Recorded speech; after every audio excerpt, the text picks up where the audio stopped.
Yes po, legit po yan. Ako po ito nasa Beautiful Premium Rejuvenating Set Packaging po.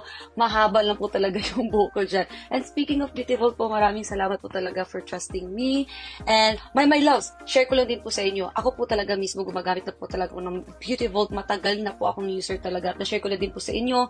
May mga videos pa nga na nag-exfoliate at nag-peel po yung face ko using Beautiful. Kaya isa na po talaga yung Beautiful na nakatulong sa akin para ma-achieve ko po yung fresh at glowing skin. Lalo na kapag nagkaka-pimples po tayo, di ba? Nakaka-pimples tayo, yung mga papatubong pimples pa po.